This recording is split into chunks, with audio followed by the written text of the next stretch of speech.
Welcome to LC Screen Talk. My name is Larry, and this is my review of The Dark Tower.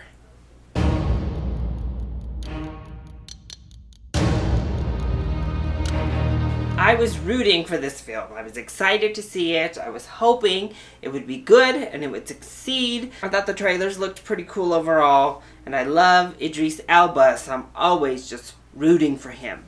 Unfortunately, this turned out to be a really big disappointment. Doesn't Idris deserve better? Yes, unfortunately, The Dark Tower isn't really that good.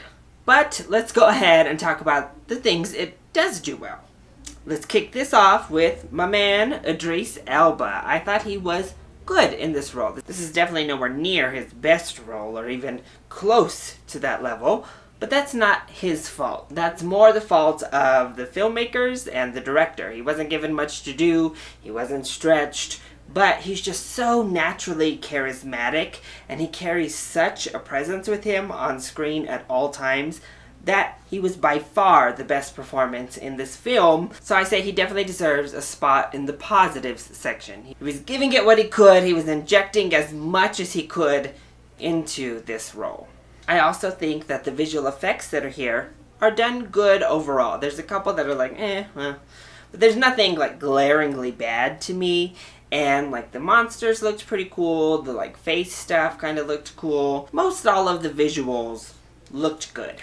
And there are some good ideas in there. Again, when we're talking about like those weird things that could take off their faces, that was kind of a cool idea. But really, that's about all I could come up with for the positives here. The absolute biggest issue is that it's just boring. It's dull.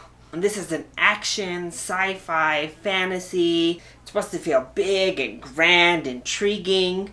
None of that shows up here. It just is dull. It comes off very much boring as you're watching it. And that really is attributed to all of the technical aspects of filmmaking. Starting first and foremost with the script, because the script is really, really bad. And of course, the easiest way to judge a screenplay on the surface is dialogue. And the dialogue here is so horrible that I was just like, oh my gosh, what are they saying? But also this story is just so convoluted. Now I know convoluted is like a trigger word because it's used quite a bit to describe things, but there's really no other way to describe this. You're just like going along in this really weird, disjointed, all over the place story that doesn't define anything. It doesn't really explain anything that's going on. We don't get enough time with those characters, so we don't care about the characters. We don't care about anybody in this film. We don't care about the outcome of this film, and we don't care about this journey. So really, there's just nothing to care about.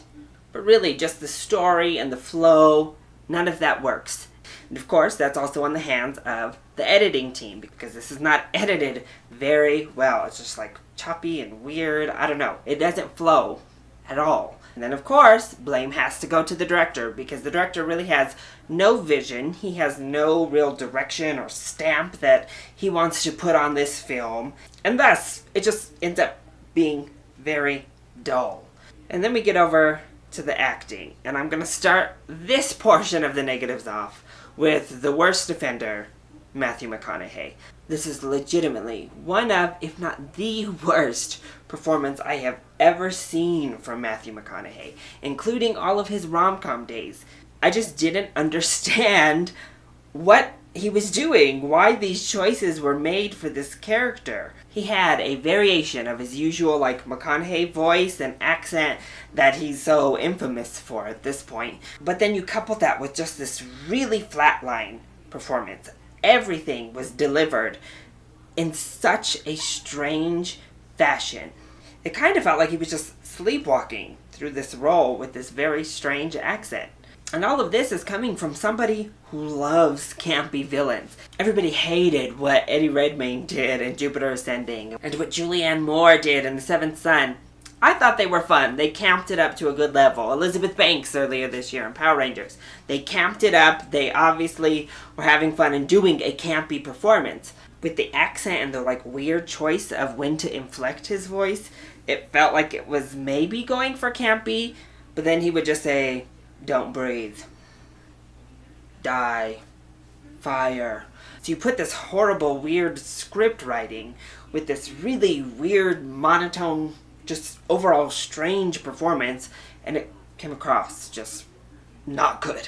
But none of the other actors outside of Idris Elba really did well either. I would say the main kid was mediocre at best, which tells me the director really did fail. I think he was sending these people in these not so great directions. But the kid, the parents, all of the side characters were so flatlined. They were just dead through the entire film. Every now and then they'd let out a scream or they'd change their facial expression. It was just a dead performance from nearly everyone in the cast, and that's kind of what you get with this film. It's kind of a dead film. Thankfully it's not all that long, but it feels way too long by the time you get to the end. So overall, I'd say there are a few interesting things in here, some kind of fun character designs, that if you were interested in those trailers and you've been a little bit intrigued by what you've seen from the film, this is worth a rental.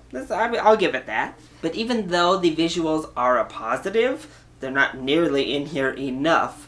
And the spectacle overall is so small scale, it does not require a big screen viewing experience. And just the overall quality of the film does not warrant movie theater prices. So the highest rating I can give this is a rental. And if you were already looking at those trailers and saying no thanks, just skip this. So, that has been my review of The Dark Tower. I hope you enjoyed it. If you did, go ahead, click like down below, and subscribe to the channel so you are always up to date on our latest videos.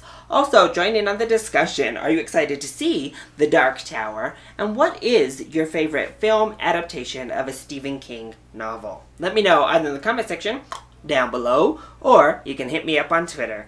I love you all so much for your support. Mwah! Thank you for watching, and I'll see you next time. Bye!